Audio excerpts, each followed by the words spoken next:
આપણા પર શારીરિક, માનસિક અને ઇમોશનલ ઘણી બધી જવાબદારીઓ હોય છે. આપણા સપના પૂરા કરવાથી લઈને ફેમિલીની રોજની જવાબદારી, અને આની કિંમત ચૂકવે છે આપણું બોડી.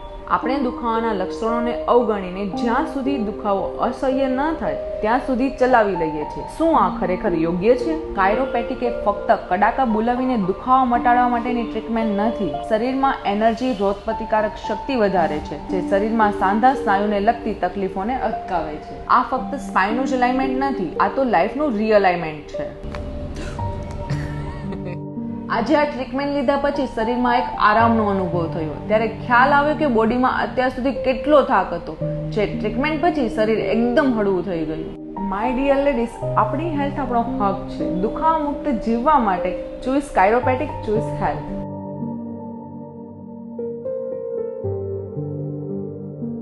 તો મેમ કેવો રહ્યો એક્સપિરિયન્સ આજનો? બહુ મજા આવી મને, અને હું આવી ત્યારે બહુ મીન્સ કે મને પેન થતું હતું, હાથ ભારે ભારે લાગતો હતો. અત્યારે થોડુંક હળવું હળવું લાગે, મજા આવે છે એમ. તમને મેમ અહીંયા એવો કોઈ ડિફરન્સ લાગ્યો કે ભાઈ તમને દુખાવો આ એરિયા પર હતો, તેની સાથે મેં બીજા ઘણા પોઈન્ટ કવર કર્યા, તો મેં દુખાવાને જ કામ કર્યું કે દુખાવાના મૂળ સુધી ગયો? તમારો શું એક્સપિરિયન્સ રહ્યો ટ્રીટમેન્ટનો?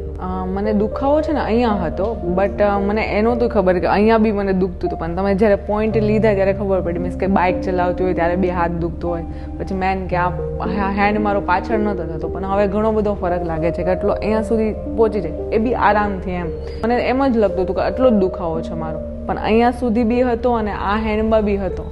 તો એ અહીંયા તમને રિયલાઇઝ થયું? હા. સો આજે જ વિઝિટ કરો ઇન્ડિયન કાયરોપેટિક અને મારી જેમ તમારા વર્ષોના દુખાવાને મટાડો.